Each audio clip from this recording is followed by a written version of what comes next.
Actually এরা খুব frustrated. যে মানুষগুলো আমি দেখলাম, কথা বললাম, সিপিএম এর সময় তারা অত্যাচারটা দেখেছে মানুষকে, মানে মানুষকে একদম নিংড়ে মুচড়ে নিষ্পেষিত করে তাদেরকে শেষ করে রেখেছে। তো সিপিএম এর অত্যাচারের কথা মানুষ বলেনি, তাও কিছু লোক সিপিএম এর থেকে গেছিল, মানে ডেডিকেটেড কমরেড বলতে যা বোঝায় আর কি, সেভাবে থেকে গেছিল।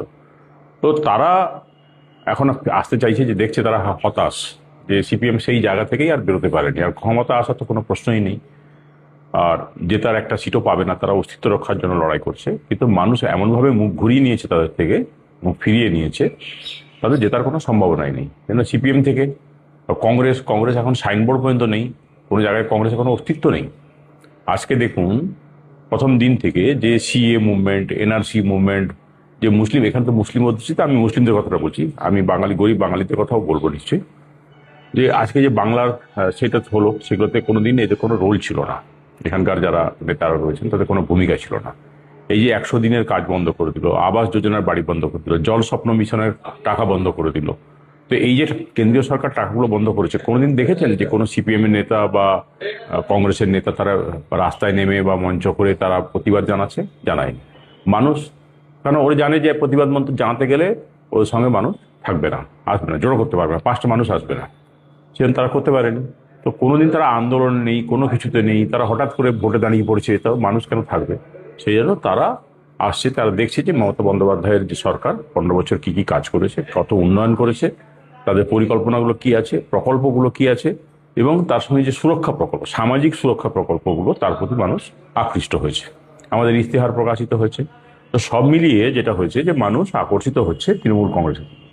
তো গতকাল আমি গেছিলাম গরিব অঞ্চলে, সেখানে বিভিন্ন জায়গাতে আমি ঘুরে ঘুরে ঘুরে ঘুরে প্রচার করছিলাম, পায়ে হেঁটে হেঁটে। তো প্রায় কালকেও আমি 14 কিলোমিটার হেঁটেছি রাস্তা। কিন্তু যেটা দেখলাম যে ছেলেরা পুরুষরা সবাই তো আসছেই, তা তো মিটিং মিছিলে, মানে আমি শুরু করলাম হয়তো 10 জন দিয়ে, 15 জন 20 জন দিয়ে, তারপর দেখা যায় যত আমি রাস্তা হাঁটছি, আমার সঙ্গে হাঁটছে হাঁটছে হাঁটছে লোক আসছে, বাচ্চারা দৌড়াচ্ছে, পুরুষরা এসে যাচ্ছে, মহিলারাও আসছে, আর প্রচুর রাস্তার উপরে মহিলারা বাড়ি থেকে বেরিয়ে রাস্তার উপরে তারা চলে আসছে। তো এই যে মানুষের ঢল নেমেছে, এবং সেটা এত যে আমি শুরু করলাম 20-25 জন দিয়ে, হয়তো আমি ভেবেছিলাম যে ওদেরকে নিয়ে হয়তো মিটিং করবো, কিন্তু যখন আমি শেষ করছি তখন যাচ্ছে 1,500 থেকে 2,000 মানুষ আমার সঙ্গে পথ হেঁটেছে। না, এটা ওনার বদান্যতা, আমি কৃতজ্ঞতা স্বীকার করছি, যে আমাদের যে অল ইন্ডিয়া জেনারেল সেক্রেটারি এআইটিসির, ডেফিনেটলি এটা খুব উনি প্রেজ করেছেন। এটা আমার পক্ষে যাবে ভোটে, এবং ব্যক্তিগতভাবে আমি ওনার কাছে ঋণী, যে উনি আমার সুনাম করেছেন। আমি, সবাই জানে মুর্শিদাবাদ জেলায় কাজ করে গেছি, কেমন অফিসার কি ছিলাম, সৎ অসৎ বা অন্যান্য জিনিস, দক্ষতা, কর্মদক্ষতা, নিষ্ঠা, দায়বদ্ধতা, সততা, এগুলো সবাই জানে আমার ব্যাপারে, নতুন করে বলার কিছু নেই। উনি সেটা আবার রিমাইন্ড করে দিয়েছেন মানুষকে।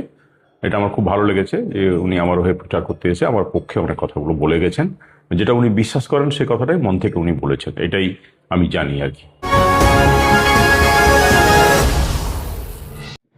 আমি একদমই বলবো যে এখানে তৃণমূল কংগ্রেস জিতবে, এটা নিয়ে কোনো আমাদের সন্দেহ নেই, এতটুকু কোনো সন্দেহ নেই যে তৃণমূল কংগ্রেস জিতবে। কিন্তু আমি একই কথা বারবার সবাইকে বলছি, যে ইলেকশনের সময় যেটা বলছি, যে তুমি ঘাম ঝরাও রক্ত নয়, ঘাম ঝরাও রক্ত নয়, ঘাম ঝরাও রক্ত নয়।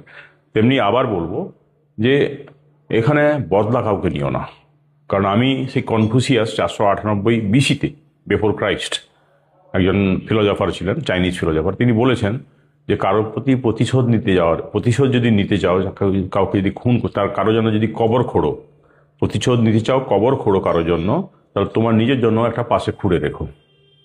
ঠিক আছে? তো আমি এই প্রতিশোধে বিশ্বাসী নয়, বদলাতে বিশ্বাসী নয়। আমার ভোট হয়ে গেলে আমি নন পলিটিক্যাল লোক, আমি পলিটিক্সটা করব, কিন্তু সমস্ত মানুষের জন্য করব। আমি তখন ডোমকলের সর্বসাধারণ, যারা আজকে সিপিএম করছে, যারা কংগ্রেসকে ভোট দিচ্ছে, যারা বিজেপিকে ভোট দিচ্ছে, যারা অন্যান্য দলকে ভোট দিচ্ছে, তার সঙ্গে আমার কোনো সম্পর্ক নেই। বিধায়ক হিসাবে যখন আমি কাজ করব, তখন আমি গোটা ডোমকল ব্লকের বিধায়ক। নেক্সট হচ্ছে যে আমার পলিটিক্যাল যে প্রোপাগান্ডা যেটা আছে, যে পলিটিক্যাল আমাদের প্রচার করা বা পলিটিক্যাল সংগঠন দেখা, সেগুলো তো ডেফিনেটলি আমি তৃণমূলের করব। এটা তো অন্য পার্টিকে আমি হেল্প করবো না, সেখানে আমি আমার পলিসিতে আমি ঠিক আছি। কিন্তু এমএলএ হিসাবে আমি যদি নির্বাচিত হই, তাহলে প্রত্যেক মানুষের জন্য সেটা আমি কাজ করব, এবং সেটা যে দলেরই হোক। আমি কোনোদিন দলকে জিজ্ঞেস করি না, আমি ভোটে জিতে যাওয়ার পর কাউকে জিজ্ঞেস করি না যে তুমি কোন দলের। আমার অফিসে যদি আসে, আমি সবাইকে আহ্বান জানাই, আমার নাম্বার, হাজার হাজার মানুষের কাছে আমার নাম্বার আছে, তো সবাইকে আমি আহ্বান জানাই এটা আমি নিশ্চিত থাকতে পারি যে আমি এর বাইরে কোথাও যাব না। এটাই আমার পলিসি, এটাই আমার ইউএসপি বলতে পারে।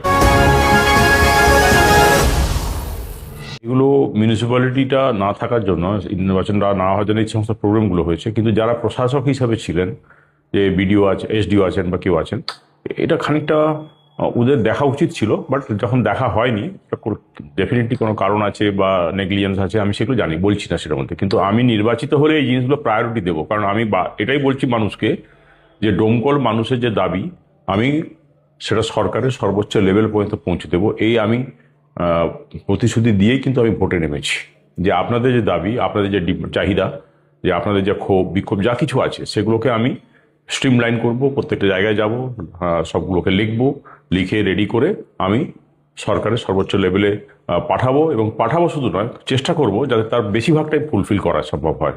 কারণ আমি যখন ডোমকলে মানুষ ভোট দিয়ে আমাকে জেতাবে, আমার দায়বদ্ধতাটা আমার থাকবে।